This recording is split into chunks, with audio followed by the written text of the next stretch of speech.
Este año 2024 el Movimiento de Regeneración Nacional, mejor conocido como Morena, ha tenido avances muy importantes a nivel nacional y también dentro de sus filas con el relevo y continuidad de su gobierno con la llegada de la presidenta Claudia Sheinbaum. Asimismo, hemos sido testigos de una oposición moralmente y políticamente derrotada, encabezada por personajes impresentables y de una moralidad cuestionable y sumamente oportunistas que solo ven por sus intereses y no por los intereses del pueblo que tanto dicen defender. Algo que Morena se ha encargado de exponer una y otra vez. Pero, ¿qué pasa cuando alguno de esos afiliados de la oposición deciden cambiar de bancada al partido que más poder político tiene y ponerse la camiseta guinda? ¿Qué pasa cuando no hay filtros de ningún tipo y todos son bienvenidos a la llamada cuarta transformación? Esta contaminación de la izquierda con personajes de los comúnmente llamados chapulines, entre ellos varios impresentables, sigue creciendo.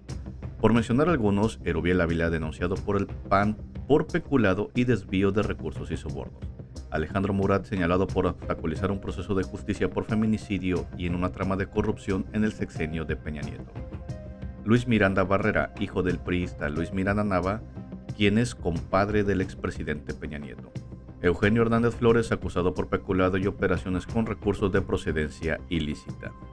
René Vivanco, militante de más de 25 años en el PRI y que en más de una ocasión llamó payaso al presidente López Obrador. Manuel Espino, quien propuso hacer un pacto con el crimen organizado para la pacificación y señalado por sus presuntos vínculos con el narco en el gobierno de Fox. Rommel Pacheco, quien en su momento votó en contra de la reforma energética de AMLO y que actualmente es el director de la CONADE, es acusado de no pagar las becas a deportistas pese a las sentencias favorables. Jorge Carlos Ramírez Marín, quien junto con sus abogados extorsionaban a los propietarios de los terrenos agrícolas, urbanos o turísticos, así como la desaparición de decenas de millones de pesos de la SEDATU cuando estaba frente de la dependencia. Sergio Mayer, quien no apoyara durante su gestión las propuestas de la 4T y que incluso participó en las marchas de la llamada Marea Rosa, que eran totalmente de oposición y que en este periodo se le dio lugar en el Senado a pesar de que era el lugar legítimo de Luis Morales Flores. Morena ha defendido a Mayer incluso cuando este lugar se le asignó de manera irregular. Clara Luz López, quien fue sorprendida con el líder de una organización sentenciada por tráfico sexual, esclavo y nexos con el crimen organizado, hoy diputada de Morena. Son algunos nombres que por años han sido señalados como parte de esos perfiles indeseados que se han sumado a la 4T a través de los partidos de coalición del Verde y del PT o incluso Morena. Esto a pesar del descontento de los simpatizantes y su base que son el pueblo. Aún así, la dirigencia ha continuado sumando este tipo de perfiles provenientes del PRIAN, muchos señalados por corrupción. De lo más reciente es el de Alejandra del Moral, ex candidata del PRI a la gobernatura de la Ciudad de México, quien fue señalada por presunta simulación en la compra y venta de casas, y con empresas fantasma habrían desviado 5,000 millones de pesos. Actualmente en el gobierno de la 4T fue nombrada directora ejecutiva de la Agencia Mexicana de Cooperación Internacional para el Desarrollo, lo que sea que eso signifique. En otras palabras, la metieron a la nómina. Miguel Ángel Yunes, acusado de falsificación de documentos, fraude procesal y falsedad ante la autoridad.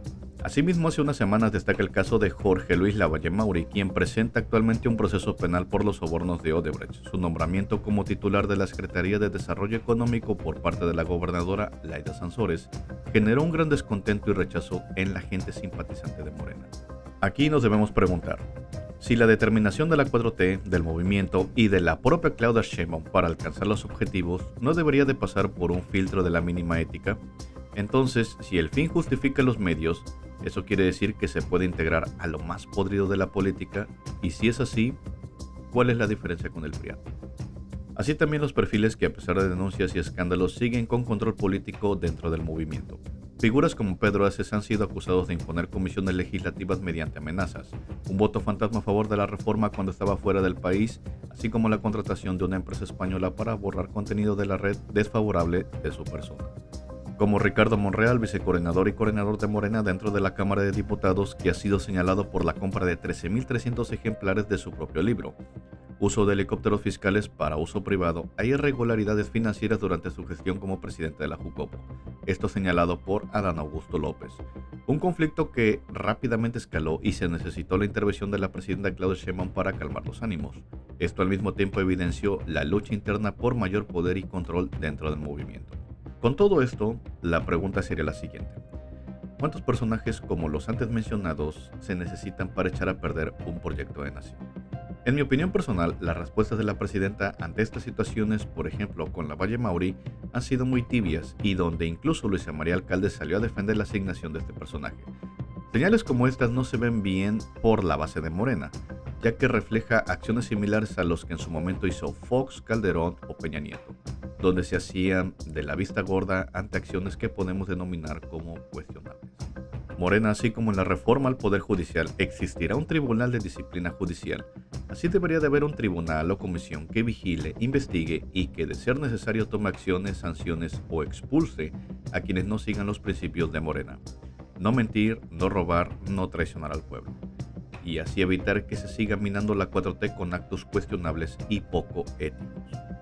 Ahora que este 2025 está iniciando, Morena debería de darse la oportunidad de una autocrítica y reflexión sobre el rumbo que está llevando internamente el movimiento, ya que este año tendrá de frente grandes retos y desafíos no solo dentro del país, sino también con la nueva administración de los Estados Unidos encabezada por el renovado Donald Trump. Recordemos las palabras del presidente Andrés Manuel López Obrador. El pueblo pone y el pueblo quita. Con el pueblo todo, sin el pueblo